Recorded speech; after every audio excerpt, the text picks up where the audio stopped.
వ్యాప్తంగా కుండపోతగా వర్షాలు కురుస్తున్నాయి. పలు జిల్లాల్లో భారీ వర్షాలు కురుస్తున్నాయి. కొన్ని జిల్లాల్లో మోస్తారు వర్షాలు కురుస్తున్నాయి. అయితే భారీగా పండ్ల తోటలు దెబ్బతిన్నాయి. ధాన్యమంతా కళ్ళలోనే తడిసిపోయింది. మహబూబాబాద్ జిల్లా పిడుగుపాటుకు 2 మృతి చెందినట్టు తెలుస్తోంది. అయితే బంగాళాఖాతంలో ఉపరితల ఆవర్తన ద్రోణి కొనసాగుతున్న నేపథ్యంలోనే తెలంగాణ వ్యాప్తంగా మరో 5 రోజుల పాటుగా వర్షాలు కురుస్తాయని చెప్పి వాతావరణ శాఖ హెచ్చరికలు జారీ చేసింది. ఉమ్మడి నిజామాబాద్, ఆదిలాబాద్, ఖమ్మం, నల్గొండ, రంగారెడ్డి, మహబూబ్నగర్ జిల్లాలో ఎల్లో అలర్ట్ కూడా జారీ చేశారు. జిల్లాల వారీగా ఎటువంటి పరిస్థితి నెలకొని మీకు ఆర్టీవీ స్క్రీన్ పైన ఎక్స్క్లూజివ్గా దృశ్యాలను చూపించే ప్రయత్నం చేస్తున్నాను. ఖమ్మం బస్టాండ్లో చూడండి. ఖమ్మం బస్టాండ్ మొత్తం కూడా నీట మునిగిపోయింది. ఖమ్మం బస్టాండ్లో పెద్ద ఎత్తున నీళ్లు చేరడంతో రాకపోకలకు తీవ్రని అంతరాయం కలుగుతోంది. మరోవైపుగా వరంగల్లో పలు చోట్ల ఇంకా కూడా ధాన్యం కొనుగోలు జరగలేదు. ధాన్యం కొనుగోలు అంతరాయం కలుగుతున్న నేపథ్యంలో వర్షాలు ఒక్కసారిగా పడడంతో సడన్గా వర్షాలు కురవడంతో ధాన్యం ఎండకు ఎండుతుంది అని భావించినటువంటి రైతులకు కాస్త తడిసి ముద్దయిపోయింది. ఆ ధాన్యం అంతా కూడా ఆ వరద నీటిలో కొట్టుకుపోయిన సందర్భం కనబడుతోంది. వరంగల్ నగరంలో కూడా ఆ దృశ్యాల మీద చూడొచ్చు. ఆర్టీవీ స్క్రీన్ పైన వరంగల్ నగరంలో కూడా పెద్ద ఎత్తున జోరుగా వర్షాలు కురుస్తున్నాయి.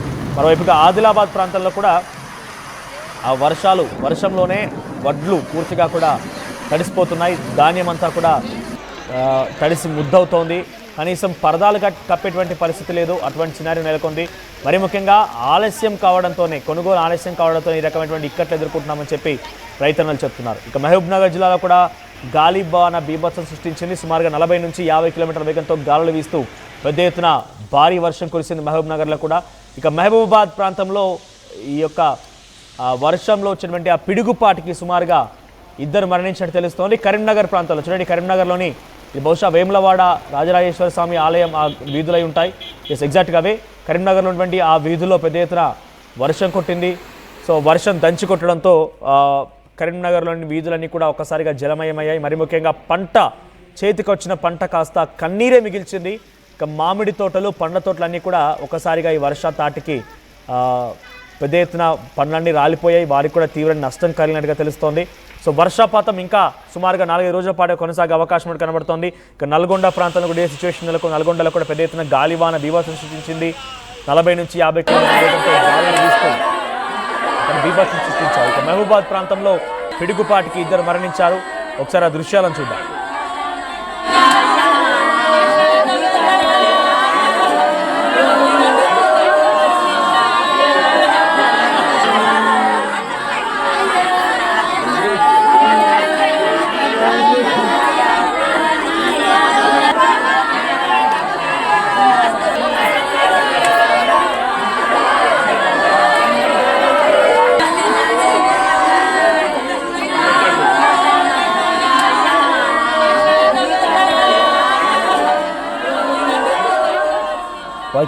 మహబూబాద్ ప్రాంతంలో పిడుగుపాటుతో 2 మరణించడం వల్ల వారి కుటుంబం కన్నీరు మున్నీరుగా విలపిస్తోంది. దయచేసి గ్రామీణ ప్రాంతాల ప్రజలు ఎవరైతే ఉన్నారో ఇటువంటి వర్షా సమయంలో దయచేసి చెట్ల కింద కానివ్వండి, తర్వాత ఎలక్ట్రిక్ పోల్స్ దగ్గర కానివ్వండి, ఆ 11 kV వైర్ల కింద కానివ్వండి అక్కడ లేకుండా చూసుకోండి. వెంటనే తగు జాగ్రత్తలు తీసుకోండి. అవసరమైతే ఖాళీగా ఉన్నా ఏం కాదు, కానీ ఆ చెట్ల కింద ఉండడం వల్ల చాలా తీవ్రమైనటువంటి ప్రమాదం వాటిలో అవకాశం కూడా ఉంటుంది. సో ఒకసారి దీనికి సంబంధించి మరిన్ని అప్డేట్స్ మా ప్రతినిధి శిల్ప అందిస్తారు. శిల్ప, సో ప్రజెంట్ ఉమ్మడి నిజామాబాద్, ఆదిలాబాద్, ఖమ్మం, నల్గొండ, రంగారెడ్డి, మహబూబ్నగర్ జిల్లాలో కూడా ఎల్లో అలర్ట్ జారీ చేశారు. 40 నుంచి 50 కిలోమీటర్ల వేగంతో గాలులు కూడా వీచే అవకాశం ఉన్నట్టుగా వాతావరణ శాఖ అంచనా వేస్తోంది. మరీ ముఖ్యంగా హైదరాబాద్ నగరంలో కూడా పెద్ద ఎత్తున వర్షాలు పడుతున్న నేపథ్యంలో అలర్ట్గా ఉండమని చెప్పి జారీ చేస్తున్నాయి. సో ఎక్కడ చూసినా కూడా వర్షాలు జోరు కనపడుతోంది. ఇక వర్షాకాలం మొదలైంది. సో మే 3వ వారం నుంచే ఈ వర్షాలు జోరు అందుకున్న నేపథ్యంలో అటు కొంత హైదరాబాద్ నగరం లాంటి ప్రాంతాల్లో కూడా కొంచెం చల్లబడవచ్చు వాతావరణం. కానీ గ్రామీణ ప్రాంతాల్లో అయితే కళ్ళాలకు వచ్చినటువంటి ఆ వడ్లన్నీ కూడా తడిసి ముద్దవుతున్నాయి. ప్రజలంతా కన్నీరు మున్నీరుగా విలపిస్తున్నారు. చాలా చోట్ల కూడా ఇటువంటి సిచ్యువేషన్ నెలకొంది. ఈ శిల్ప అందిస్తారు మరిన్ని అప్డేట్. శిల్ప, సో గ్రామీణ ప్రాంతాల్లో ప్రజలైతే చాలా తీవ్రని అన్యాయంగా ఎదుర్కొంటారు. ఎందుకంటే ఈ వర్షాల కారణంగా పెద్ద ఎత్తున ఇబ్బందులు పడుతున్నారు. పెద్ద ఎత్తున అందరూ కూడా ఇబ్బంది కలుగుతోంది. ఈ వర్షాల కారణంగా వాళ్ళ వడ్లన్నీ కూడా తడిసి ముద్దవుతున్నాయి. పంట చేలన్నీ కూడా నేలరాలిపోతున్నాయి. ముఖ్యంగా పండ్లు మొత్తం కూడా నేలరాలిపోయి తీరని నష్టాన్ని కలిగిస్తున్నాయి. సో ప్రజెంట్ ఇంకా ఎన్ని రోజుల పాటుగా ఈ వర్షం ఉండే అవకాశం ఉంది? వాతావరణ శాఖ ఎటువంటి అప్డేట్స్ అందిస్తోంది? నిన్న రాష్ట్ర వ్యాప్తంగా కుండపోత వర్షం కురిసింది. నిన్న కురిసిన వర్షంతో మొత్తము ఏదైతే పంట మొత్తం కూడా ఐకేపీ సెంటర్లకు అదేవిధంగా మార్కెట్లోకి తరలించారు. అది ఒక్కసారిగా మొత్తం తడిసి ముద్దవడంతో రైతులు పెద్ద ఎత్తున నష్టపోయారు. ఇంకోవైపు వచ్చే 4 రోజుల పాటు భారీ వర్షాలు ఉంటాయంటూ కూడా వాతావరణ శాఖ చెప్పింది. బంగాళాఖాతంలో ఒకవైపు ద్రోణి అదేవిధంగా ఉపరితల ఆవర్తనం కొనసాగుతుంది. ఆ ద్రోణి ఈరోజు వాయుగుండంగా మారటంతో ఇంకెక్కువగా వర్షాలు నమోదయ్యే అవకాశాలు ఉన్నట్లు వాతావరణ శాఖ అంచనా వేసింది. వచ్చే 4 రోజుల పాటు రాష్ట్ర వ్యాప్తంగా అన్ని జిల్లాలు జనరల్గా ఉత్తర తెలంగాణ జిల్లాలో వర్ష ప్రభావం అనేది ద్రోణి ఏర్పడినా ఇంకోవైపు ఆవర్తనం ఏర్పడినా ఎక్కువగా ఉత్తర జిల్లాలకు మాత్రమే అలర్ట్స్ ఇచ్చేవారు. కానీ ఇప్పుడు మాత్రం ఎంటైర్ తెలంగాణ మొత్తం కూడా భారీ వర్షాలు నమోదయ్యే అవకాశం ఉన్నట్లు చెప్తుంది. వర్షంతో పాటు ఈదురుగాలు గంటకు 40 నుండి 50 కిలోమీటర్ల వేగంతో వీచే అవకాశాలు ఉన్నట్లు కూడా ప్రస్తుతం అయితే చెప్తున్నారు. ఇంకోవైపు నైరుతి ఋతుపవనాలు చాలా చురుగ్గా కదులుతున్నవి. అవి కేరళ తీరాన్ని ఈ నెల 24న తాకే అవకాశం ఉండడంతో వాటి ఎఫెక్ట్ కూడా తెలుగు రాష్ట్రాలపై పడుతుంది. ఈ ప్రభావంతోనే వర్షాల తీవ్రత అనేది ఇంకా పెరుగుతుందని చెప్పుకోవచ్చు. ఇప్పటికే నిన్న నగరంలో కురిసిన వర్షంతో నగరం మొత్తం కూడా అతలాకుతలమైంది.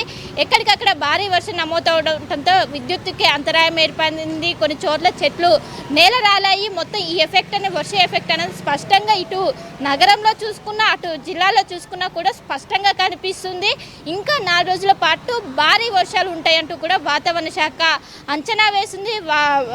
వర్షంతో పాటు ఈదురుగాలు కూడా బలంగా వీచే అవకాశం ఉండడంతో చాలా జాగ్రత్తగా ఉండాలంటే ఇప్పటికే ఒకవైపు వాతావరణ శాఖ అప్రమత్తం చేయడంతో ఇటు రాష్ట్ర ప్రభుత్వం కూడా అప్రమత్తమైంది. అన్నీ ఏదైతే ధాన్యం తడవకుండా చూసుకోవాలంటూ అక్కడ మార్కెట్లో ఉన్నటువంటి అధికారులకు సీఎం రేవంత్ రెడ్డి సూచనలు జారీ చేసిన పరిస్థితి కనిపిస్తుంది. ఇటు నగరంలో ఎక్కడెక్కడ వాటర్ స్టాగ్నేట్ పాయింట్స్ ఎక్కడెక్కడ ఉంటాయో అక్కడ ఖచ్చితంగా డిఆర్ఎఫ్ హైడ్రా ఈ టీంలన్నీ సిద్ధంగా ఉండాలి. వాటర్ ఈజీగా పోయేందుకు వాళ్ళు చర్యలు చేపట్టాలంటూ కూడా వాళ్ళు సూచించిన పరిస్థితి కనిపిస్తుంది. ఇంకోవైపు నగరంలో మ్యాన్ హోల్స్ అనేవి ఈ వర్షం వస్తుందని ఎప్పుడైతే అలర్ట్స్ వస్తాయో అప్పుడు ఖచ్చితంగా ఓపెన్ చేశారు. ఓపెన్ చేసినప్పుడు అది చూడకుండా చాలామంది కూడా అక్కడ అవాంఛనీయ ఘటన జరిగింది. సో ఈసారి అలాంటివి రిపీట్ అవ్వకుండా ప్రతి మ్యాన్ హోల్ దగ్గర సైన్ బోర్డులను ఏర్పాటు చేశారు. సైన్ బోర్డులను ఏర్పాటు చేయడం వల్ల దాన్ని ముందుగానే వాళ్ళు చూసి పక్క నుంచి వెళ్ళిపోవడం ఇవన్నీ కూడా ప్రస్తుతం చేస్తున్న పరిస్థితి కనిపిస్తుంది. ఇప్పటికే జిహెచ్ఎంసీ అధికారులు ఈ వర్షాలపైన ఎప్పటికప్పుడు ఇటు జిహెచ్ఎంసీ ఎవరైతే అధికారులు ఉంటారో ఎప్పటికప్పటికి సమీక్ష సమావేశాలు నిర్వహిస్తున్నారు. జోన్ల వైజ్గా వర్షం ఎంత నమోదైందని కూడా ప్రస్తుతం అయితే అంచనా వేస్తున్న పరిస్థితి కనిపిస్తుంది. నిన్న దాదాపు 11 సెంటీమీటర్లు మెదక్ జిల్లాలో నమోదైంది. ఇటు సిటీలో చూసుకున్నట్లయితే 10 సెంటీమీటర్లు బండ్లగూడ, అదేవిధంగా సరూర్ నగర్లో 8 సెంటీమీటర్లు, మలక్పేటలో 7 సెంటీమీటర్లు, జనరల్గా 5 సెంటీమీటర్ల వర్షపాతం నమోదవుతూనే హైయెస్ట్ వర్షపాతం అని భావిస్తూ ఉంటారు. కానీ నిన్న 10 సెంటీమీటర్ల నమోదైందంటే దాని తీవ్రత ఏ విధంగా ఉందో చెప్పుకోవచ్చు. నిన్న సాయంత్రం వరకు కూడా చిరు జల్లులు మాత్రమే నగర వ్యాప్తంగా కనిపించాయి. కానీ 9 గంటల నుంచి మొదలుకొని తెల్లవారుజాము వరకు వర్ష బీభత్సం సృష్టించింది. ఎక్కువగా వర్షం వచ్చింది. వర్షంతో పాటు ఈదురుగాలు బలంగా వీచాయి.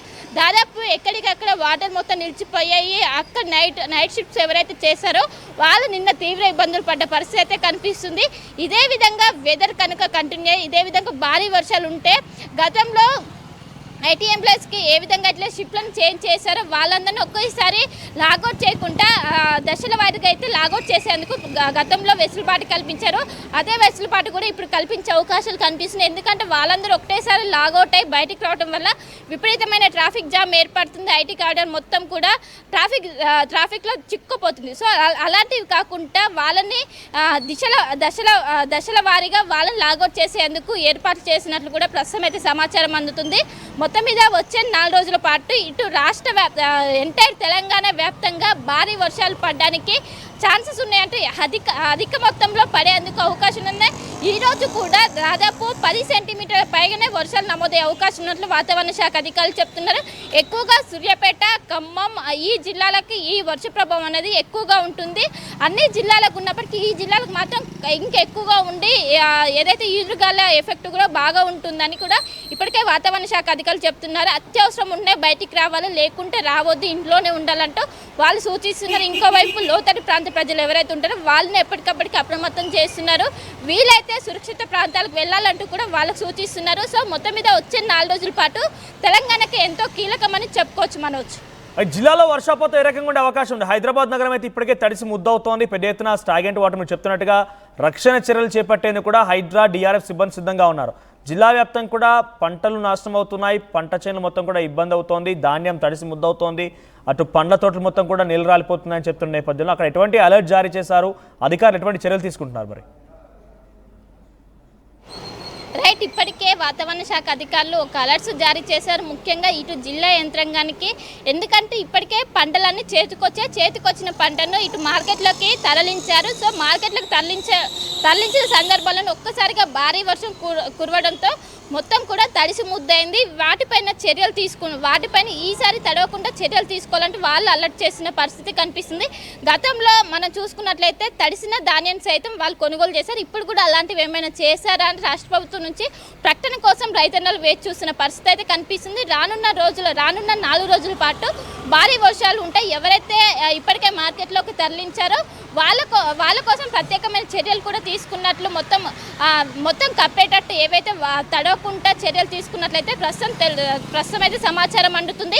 ఇంకోవైపు ఏదైతే మామిడి తోటలు కావచ్చు మొత్తం ఎక్కడికక్కడ ఇప్పుడు మొత్తం పంటలు మొత్తం చేతికొచ్చే సమయం కావడంతో మొత్తం ఎక్కడికక్కడ మొత్తం దెబ్బతిన్న పరిస్థితి కనిపిస్తుంది. సో వీటిపైన కూడా నష్ట నివారణ చర్యలు కూడా రాష్ట్ర ప్రభుత్వం చేపట్టబోతున్నట్టు కూడా తెలుస్తుంది.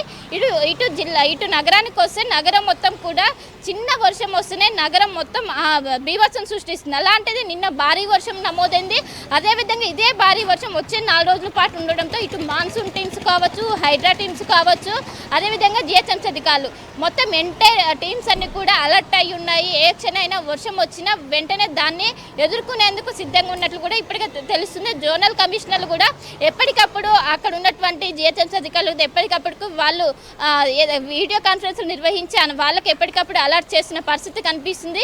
సో రానున్న 4 రోజుల పాటు తెలంగాణ వ్యాప్తంగా భారీ వర్షాలు నమోదవుతూ ఇప్పటికే చాలా వరకు పంటలు దెబ్బతిన్నాయి. ఇంకోవైపు మార్కెట్లో మొత్తం తడిసిపోయింది. సో ఈ రోజు నుంచి అలాంటివి జరగకుండా ఏదైతే మార్కెట్లో ఏదైతే పంటలు తీసుకొచ్చారో వాటిని తడవకుండా చర్యలు తీసుకునేందుకు ఇప్పటికే ఆదేశాలు జారీ చేయడంతో వాటి దగ్గర ప్రత్యేకమైన చర్యలు తీసుకున్నారు. రానున్న 4 రోజుల పాటు భారీ వర్షాలు ఉండడంతో మొత్తం అటు రైతన్నలు కావచ్చు, ఇటు ప్రజలు కావచ్చు మొత్తం పెద్ద ఎత్తున అప్రమత్తం చేస్తున్నారు. ఇప్పటికే ముంబై కావచ్చు, పూణే కావచ్చు ఈ నగరంలో భారీగా వర్షం నమోదై ఎక్కడికక్కడ జనజీవన అస్తవ్యస్తమైంది. అలాంటిది ఇక్కడ హైదరాబాద్లో కాకుండా ముందస్తుగా చర్యలు తీసుకున్నారని చెప్పుకోవచ్చు. మనోజ్. రైట్ శిల్ప, సో పెద్ద ఎత్తున మరో 4 రోజుల పాటుగా తెలంగాణ రాష్ట్ర వ్యాప్తంగా విస్తారంగా వర్షాలు కురిసే అవకాశం తెలుస్తోంది. మోస్తారు నుంచి భారీ వర్షాలు పడే అవకాశం ఉంది. సో కొంత అలర్ట్గా ఉండండి. మరి ముఖ్యంగా హైదరాబాద్ నగర వాసులంతా కూడా పెద్ద ఎత్తున స్టాగ్నెంట్ వాటర్ ఎక్కడైతే నీళ్ళు నిలిచిపోయి ఉంటాయో వాటిని ఎప్పటికప్పుడు తొలగించే విధమైనటువంటి ఏర్పాట్లు చేయాలని చెప్పి అధికారులు ఆదేశాలు జారీ చేస్తున్నప్పటికీ అలర్ట్గా ఉండాల్సిన బాధ్యత అయితే ఉంది. ముఖ్యంగా గ్రామీణ ప్రాంతాల ప్రజలు, రైతులు ఎవరైతే ఆర్టీవీ చూస్తున్నారో డెఫినెట్గా కొంత అలర్ట్గా ఉండండి. వర్షాలకు సంబంధించి అధికారులు ఎన్ని ఆదేశాలు జారీ చేసినా, అధికారులు ఎన్ని ఏర్పాట్లు చేసినా మనవంతు బాధ్యతగా కూడా మనం డెఫినెట్గా కొన్ని జాగ్రత్తలు తీసుకోవాలి. అధికారులది కేవలం 10% ఉంటుంది, మిగిలినంతా కూడా మనమే రక్షించుకోవాలి. మన పంటను మనం కాపాడుకోవాల్సిన బాధ్యత కూడా ఉంది. కాబట్టి తగు చర్యలు తీసుకోవాలని చెప్పి అధికారులు ఆదేశాలు జారీ చేస్తున్నారు. మరి ముఖ్యంగా ఈ తడిసిన ధాన్యాన్ని ఎటువంటి షరతులు లేకుండా, ఎటువంటి కండిషన్స్ లేకుండా కొనాలని చెప్పి రైతులు కూడా డిమాండ్ చేస్తున్న నేపథ్యంలో మరి ప్రభుత్వం ఎలా రియాక్ట్ అవుతుందో చూడాలి. సో నిజామాబాద్, ఆదిలాబాద్, ఖమ్మం, నల్గొండ, రంగారెడ్డి, మహబూబ్నగర్ జిల్లాలో కూడా ప్రస్తుతం ఎల్లో అలర్ట్ జారీ అయింది. సో ఈ ప్రాంతాల్లో కొంత మోస్తారు నుంచి విస్తారంగా వర్షాలు కురిసే అవకాశం తెలుస్తోంది. సో ప్రజెంట్ ఈరోజు కూడా మరోసారి 10 సెంటీమీటర్ల వర్షపాతం నమోదవచ్చు అనేటువంటి ఒక అవకాశం ఉందని వాతావరణ శాఖ అంచనా వేస్తోంది.